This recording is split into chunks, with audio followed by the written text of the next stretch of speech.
Veneno. Una palabra que encontramos constantemente en nuestra vida cotidiana. No solo cuando hablamos de productos químicos o plantas peligrosas. También hablamos de relaciones tóxicas, es decir, venenosas. Lanzamos una mirada venenosa a alguien que no nos gusta o clasificamos alimentos enteros como venenosos para nuestro bienestar. Pero aquí, en Insólito, rara vez se trata de veneno. Sin embargo, los asesinatos por envenenamiento eran casi populares en la antigua Roma, si se puede decir así. En aquella época, la élite descubrió el veneno para eliminar a sus rivales de forma discreta y sin derramamiento de sangre. También es importante dejar el menor rastro posible. Reina la competencia, la ambición y la necesidad de ser el líder. El mejor.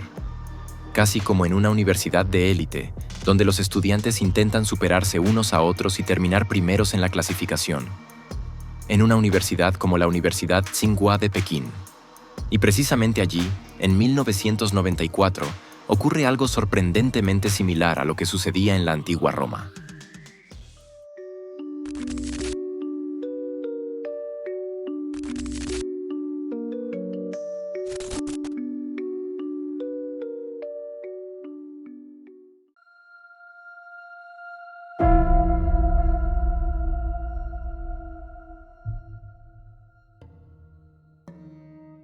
Chu Ling nació en Pekín en 1973 y proviene de una familia de académicos.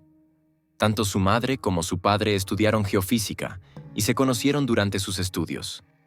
Chu Ling tiene una hermana mayor llamada Wu Jin. Era casi seguro que las dos hermanas estudiarían algún día. Pero antes de que la pequeña Chu Ling pudiera comenzar sus estudios, la familia sufrió un terrible golpe del destino. En 1989, la hermana mayor de Chu Ling, Wu Jin, fue encontrada muerta. Wu Jin ya estudiaba biología en la Universidad de Pekín. Cuando tuvo unos días libres, se fue de viaje con unos amigos al Parque Nacional de Yesampo. Pero Wu Jin no regresó de ese viaje. Wu Jin se precipitó por un acantilado. Así que Chu Ling tuvo que superar la pérdida de su hermana con solo 16 años. No solo quería hacer sentir orgullosa a su difunta hermana, sino también a sus padres, como es lógico. Así que Chu Ling también se matricula en la Universidad Tsinghua de Pekín. Y con éxito. Tsinghua tiene fama de ser la mejor universidad de toda China. Y en un país tan orientado a la educación como China, solo podemos imaginar lo exigente que debe de ser el proceso de admisión. Chu Ling se matricula en la carrera de Química Física. Como su nombre indica, esta disciplina investiga un campo fronterizo entre la física y la química. En términos muy generales, se trata, por ejemplo, de estructuras moleculares, velocidades de reacción, termodinámica y temas aún más complejos. Para una ambiciosa científica en ciernes como Chu Ling, esta carrera es perfecta. Además, forma parte del equipo de natación de la universidad y es miembro de la orquesta. Todo ello mientras aprueba todos los exámenes con las mejores notas. En un primer momento, a nadie le sorprende que la salud de Chu Ling no aguante a largo plazo. A finales de noviembre de 1994, se queja repetidamente de dolores abdominales. Apenas puede retener la comida. Seguro que conocéis la expresión, el estrés afecta al estómago. Quizás Chu Ling tampoco le da importancia al principio, pero aparecen más síntomas. La joven, que entonces tenía 21 años, sufre una pérdida de cabello cada vez mayor y problemas en los ojos. Se marea constantemente y no ve con claridad. Ni siquiera sus gafas le ayudan mucho. Pero Chu Ling se niega a bajar el ritmo. Insiste en tocar con la orquesta en el concierto de fin de año. A finales de diciembre, la caída del cabello es tan grave que casi ha perdido todo el pelo. Y el 23 de diciembre de 1994, Chu Ling decide finalmente tirar del freno de emergencia. Se encuentra tan mal que ingresa en un hospital. Allí, los médicos no saben qué hacer. Los síntomas de Chu Ling van mucho más allá de los síntomas habituales del estrés. Como la joven de 21 años estudia química, los médicos sospechan rápidamente que debe haber entrado en contacto con alguna sustancia tóxica.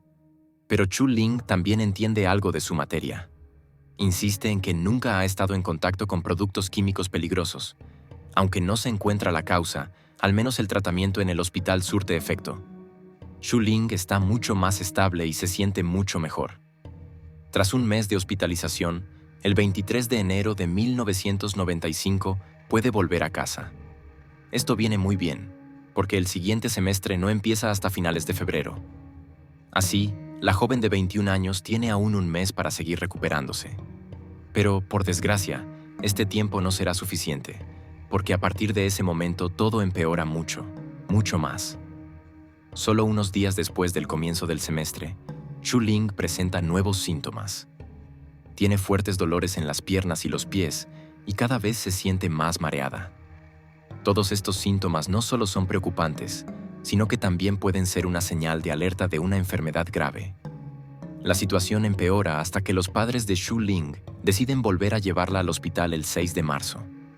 Teniendo en cuenta los antecedentes, esta vez los médicos tienen una sospecha concreta: intoxicación por talio.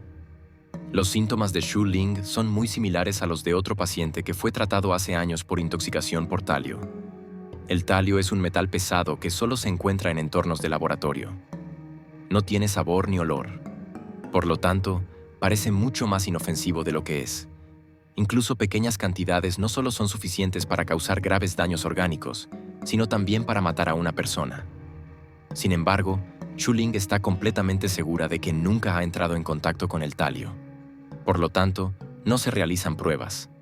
Mentalmente, Shu Ling sigue estando completamente lúcida y consciente. Solo físicamente, esta vez su estado sigue empeorando rápidamente, incluso en el hospital. La caída del cabello y los dolores de estómago han vuelto. A esto se suman dolores musculares y calambres que ya no solo afectan a las piernas, sino a todo el cuerpo. La situación se agrava hasta tal punto que Shu Ling ya ni siquiera puede beber. El 20 de marzo, 2 semanas después de su reingreso, Shu Ling entra en coma. Los médicos intentan mantenerla estable y le hacen pruebas para descartar todos los síndromes posibles. Todo sin resultado.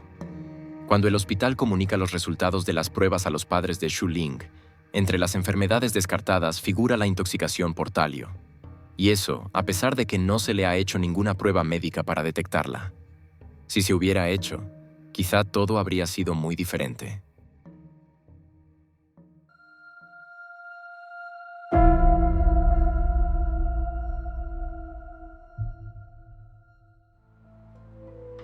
A mediados de los años 90, Internet aún no tiene mucho que ver con lo que es hoy en día, pero el mundo online comienza a construirse y a expandirse. En aquella época ya existen algunos foros y grupos de chat sobre diversos temas. Los amigos de Shu Ling también lo saben. Ellos mismos estudian en la universidad y como jóvenes de 20 y pocos años, están al día de las últimas novedades. Como no soportan la incertidumbre, hacen algo que para nosotros puede ser cotidiano, pero que en aquella época era una novedad. Piden consejo en Internet. 2 amigos de Shu Ling escriben un mensaje de SOS en el que describen los síntomas y la evolución de la enfermedad de Shu Ling. A continuación, publican este mensaje en varios foros médicos con la esperanza de que alguien pueda ayudar. En pocos días se acumulan nada menos que 1.500 respuestas. Para 1995, es una cifra inimaginable. Los diagnósticos a distancia siempre son difíciles. Además, el cuadro clínico de Shu Ling es muy complejo.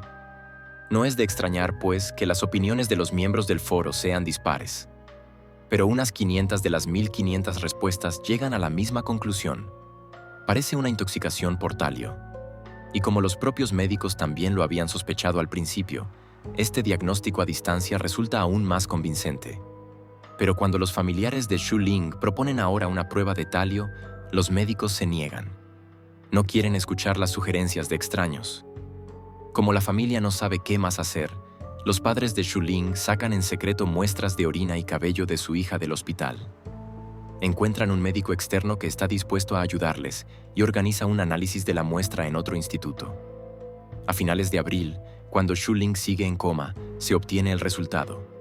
Se trata efectivamente de una intoxicación por talio. Y grave. Cuando el resultado llega a Pekín, los médicos del hospital se dan por vencidos y comienzan el tratamiento. Con el antídoto adecuado, se puede salvar su vida. El 31 de agosto, Shu Ling despierta del coma después de más de 4 meses. Pero nada es como antes, porque el veneno ha causado estragos en el cuerpo de Shu Ling.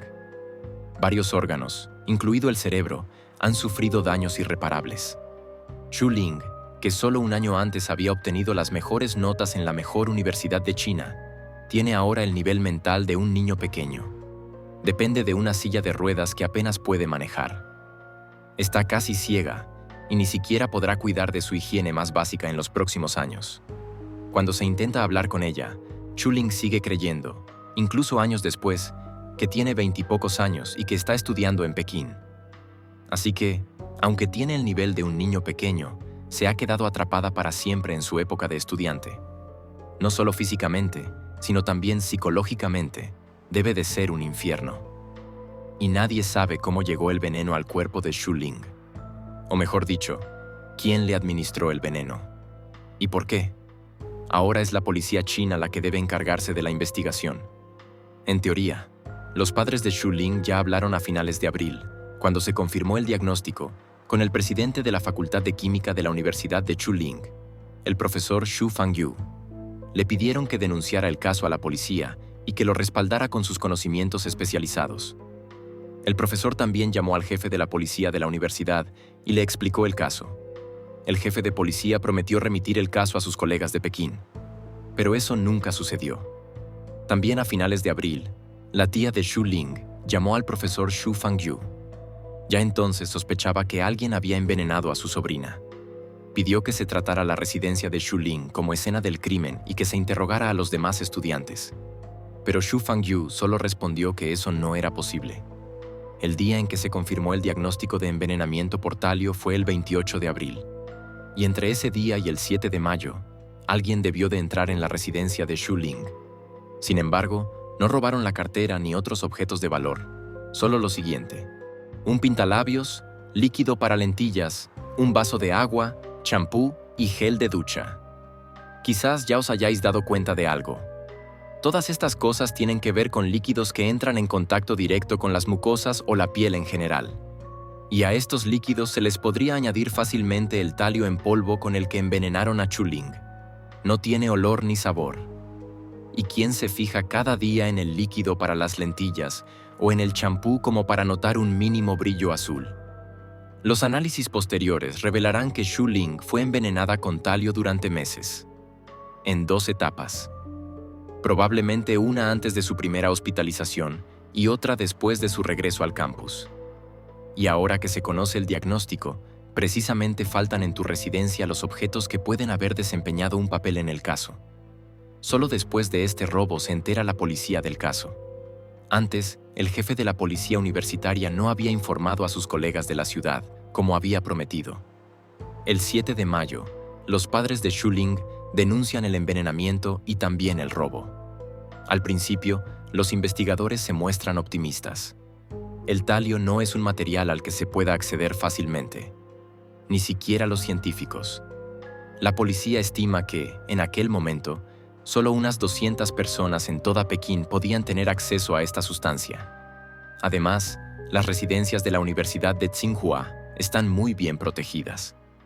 Solo los estudiantes pueden acceder a las habitaciones. Esto reduce aún más el círculo de sospechosos. En teoría, debería ser fácil encontrar a alguien que pudiera entrar en la residencia y conseguir talio sin levantar sospechas. Pero, lamentablemente, aquí también hay que decir en teoría. Es evidente que en una universidad tan prestigiosa había rivalidad entre los estudiantes. Lamentablemente, ya no se puede preguntar a Chuling sobre posibles rivalidades. Su estado mental es demasiado delicado. Mientras sus padres se ocupan de cuidar a su hija de solo 21 años, la policía investiga durante todo el año. Y solo encuentra a una sospechosa, que hasta la fecha no ha podido ser condenada.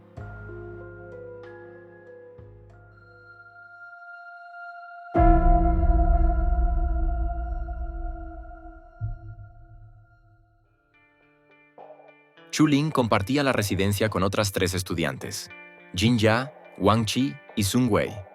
Sun Wei cursa la misma carrera que Chuling.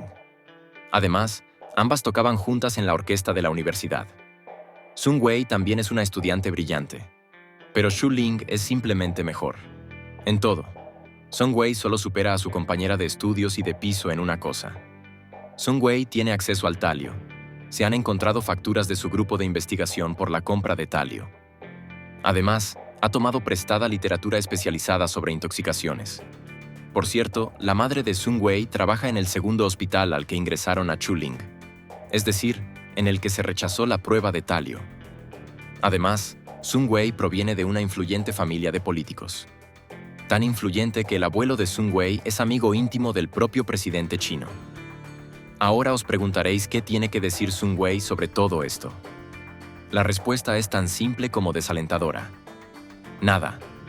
Porque la legislación china de entonces establecía que solo se podía interrogar a una persona sobre un delito si estaba detenida. Y las pruebas contra Sun Wei no son suficientes para dictar una orden de detención. La situación legal no cambia hasta 1997, 2 años después del envenenamiento de Xu Ling. Pero ni siquiera un interrogatorio de varias horas a Sun Wei da ningún resultado. La policía da por hecho que Sun Wei estaba celosa de Xu Ling y de sus éxitos, y que por eso la envenenó con talio durante meses.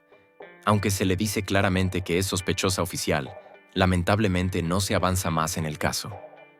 Pero incluso en los años y décadas posteriores al envenenamiento de Xu Ling, el caso sigue siendo popular.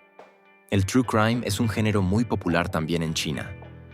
Así, los detectives de Internet siguen especulando sobre lo que le sucedió a Xu Ling y cómo se podría demostrar la culpabilidad de Sun Wei. En 2013, unos usuarios especialmente astutos descubren que ahora vive en Estados Unidos bajo el nombre de Xian Sun. Una petición a la Casa Blanca para que las autoridades estadounidenses inicien una investigación contra ella recoge más de 150,000 firmas. Pero no sirve de nada. En 2013, los padres de Xu Ling reciben una carta anónima procedente de Estados Unidos. En ella se afirma que las 3 residentes de la residencia habían envenenado conjuntamente a Xu Ling. Así pues, no solo Sun Wei, sino también Wang Qi y Jin Ya.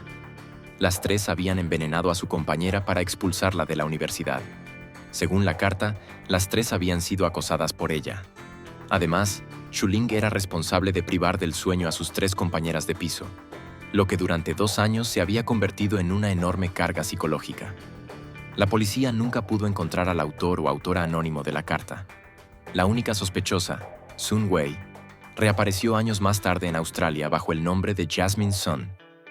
Allí trabaja como inversora inmobiliaria.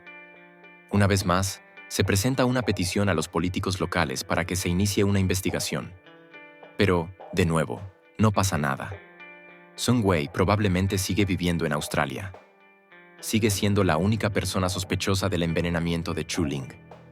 Al menos eso dice la policía china. Desgraciadamente, nadie puede saber cómo llegaron a esa conclusión ni qué pruebas hay, ni siquiera la familia de Xu Ling. Los expedientes del caso siguen bajo llave hasta el día de hoy. Como ya se ha mencionado, el abuelo de Sun Wei era amigo del entonces presidente chino. Su abuelo murió en el verano de 1995.